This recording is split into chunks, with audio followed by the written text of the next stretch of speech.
By now, if you covered all of the Nmap videos that we did, you should have an intermediate knowledge of Nmap. All we are left to do, to check out, is just some of the few options that you might find useful once you're performing your scans, which we will check out in this video. And after it, we need to check out 2 more things. One of them is running Nmap with scripts, which part of it we are going to see right now with the results of our -A scan from the previous video. And the second thing is how we can bypass firewall, IDS and IPS using Nmap. So for now we only noticed how we can perform different scans, but we never really talked about what if our target is well secured, what if they have a firewall. We want to perform our scans as quietly as possible in order for us to not get detected. But before we jump into all of that, let us check out the output of our -A option. Remember from the previous video, -A runs a bunch of different things such as OS detection, version scan, and it also runs something called Nmap scripts. You will see down here that we are getting output that we didn't get before. So besides the open port and the version that the open port is running, we also get the output of different scripts that are running on the target as we execute this scan. So right now, here we can see that it executed the script for FTP anonymous login, and it says that it is allowed. And we will check out what the FTP anonymous login is. For now on, I can tell you that it is not really that secure. Even though if we go all the way down, here it says FTPD 2.3.4, which is this version that the target has, is secure, fast and stable. And I can assure you this is one big lie, as this FTP version is vulnerable.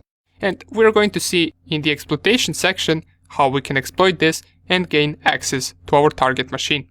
Down here we also get the enumeration of the SSH, so we get the SSH host key, nothing really too useful for us, the SMTP commands that are allowed, the SSL ciphers right here.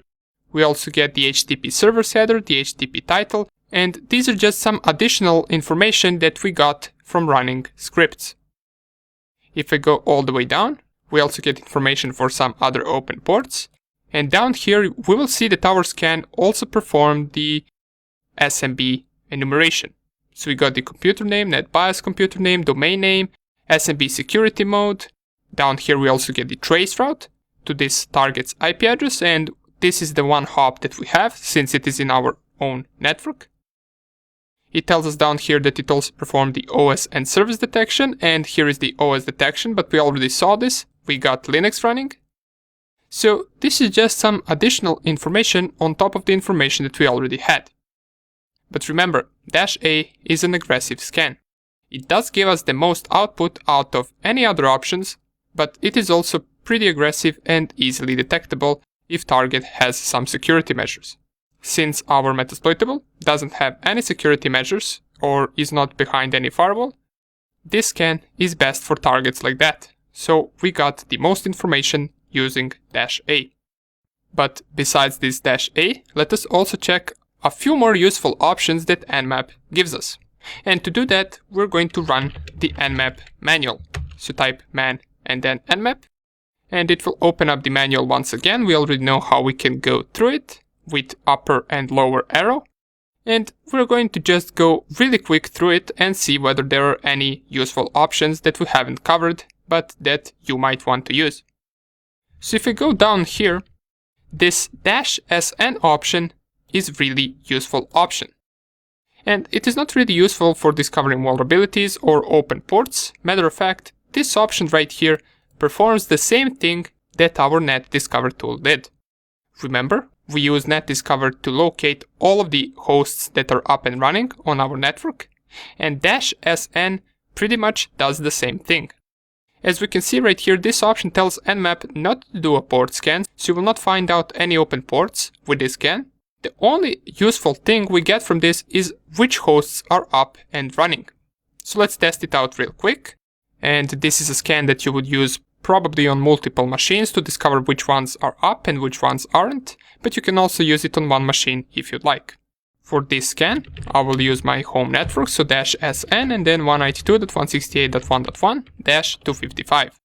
If I press enter, this should pretty much in just a few seconds, and here it is. It will give us which hosts are currently up.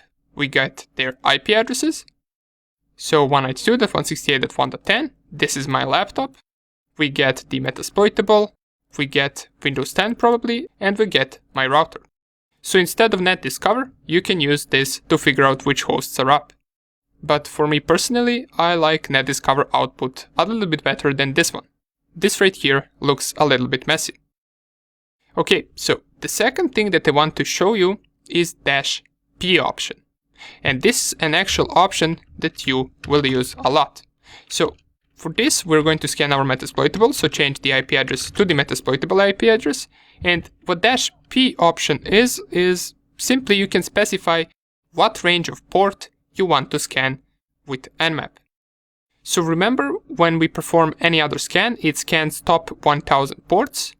But what if we, for example, only wanted to scan one port?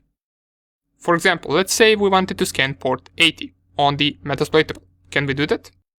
Well, if you specify -p and then 80, and then the IP address, here it will tell us port 80 open and service that it is running. So we can scan only one port if we want. This option is useful if you're only attacking one port and you don't want to bother really and let Nmap scan 1000 port when you only want to enumerate one single port. You can also do it on multiple ports, for example, port 80, port 22, port 100, and let's see what the output is. And here we can see port 80 and port 22 are open, while the port 100 is closed. We separate different ports with comma, and instead of separating them with comma, if you want to scan a range of ports, you can also do this. You can do port 1 to port 100. And here are the results. Not shown, 94 closed ports, and we got 6 ports that are open in first 100 ports. And remember when I told you that there are over 65,000 ports? Well, this is the option that we can use in order to scan all 65,000. If I type the same command, just I scan from 1 to 65,535 and press enter, this scan will take longer than any previous scan that we did, since it is scanning 65,000 ports. Here we can see the output. It finished in 7.74 seconds. And here are all the open ports that it managed to discover. Here are some of the ports that we never really discovered with previous scans that we did in last few videos. So this is really useful. If we used regular scans and we only scanned first 1000 ports, we would never really know that these ports are also open. Now, on the contrary, instead of scanning 1000 ports or 65,000 ports, we can use a cool option, which is -f, and it is capital F. And what this option does is, instead of scanning 1000 ports, it scans first 100 ports. So in case you want to perform a quicker scan, and you also want to scan top 100 used ports, you would use the -f option.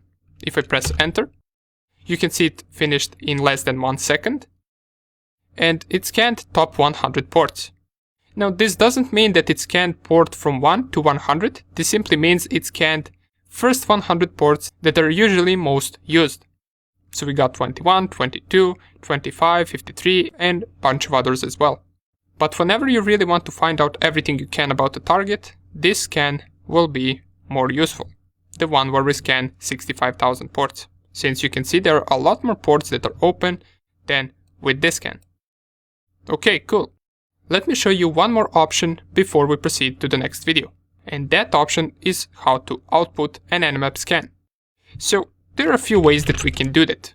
If I run Nmap and then we use the scene scan, which we covered, and let's say we scan the Metasploitable, there are 2 ways that we can do this.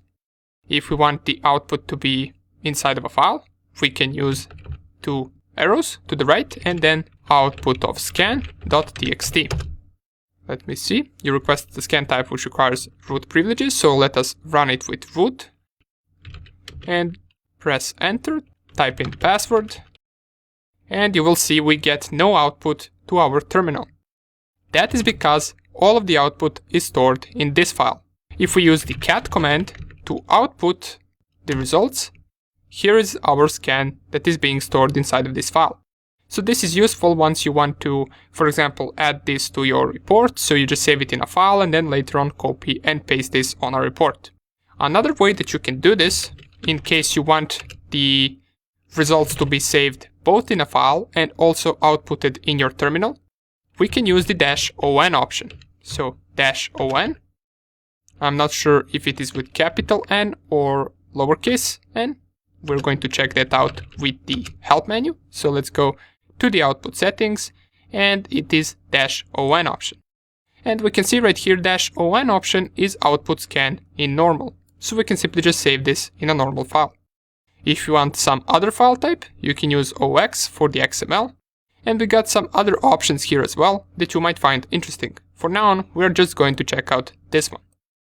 So if I go down here and type nmap -on and then -ss, of course we need to run this with sudo. And we specify 192.168.1.5. Output file begins with, we need to specify the name of the file that we want to save it. So let's just call it output. And here it is. We get the output to our terminal. But if I also type ls and cat the output file, we also get the results saved inside of this file. Okay, great. These are just some of the basic options that I wanted to mention, since you might find them useful. And by now, as I already told you, you can consider yourself an intermediate Nmap scanner. Now, to take this to the advanced level, we're going to check out in the next few videos how we can bypass firewall, IDS and IPS using Nmap scans.